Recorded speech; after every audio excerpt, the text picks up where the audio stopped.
الجزائر، ٹیونس، Libya, Saudi Arabia, Yemen, Kuwait, Iran, Iraq, اردن، اسرائیل، فلسطین، لبنان، شام، ترکی، یونان، بلغاریہ، البانیہ، رومانیہ، مقدونیہ، سربیا، کوسوو اور ہنگری۔ ابھی سلطنت انہی علاقوں پر پھیلی ہوئی تھی اور اس سلطنت کو سلطنت عثمانیہ کہتے تھے، دا آٹمن امپائر۔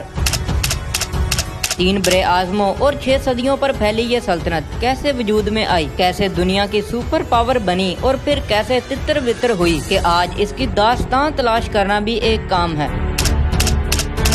ایئر اردو کی برانڈ نیو سیریز سلطنت عثمانیہ میں ہم آپ کو اسی شاندار سلطنت کا پہلا حصہ خوابوں کے بیج دکھائیں گے۔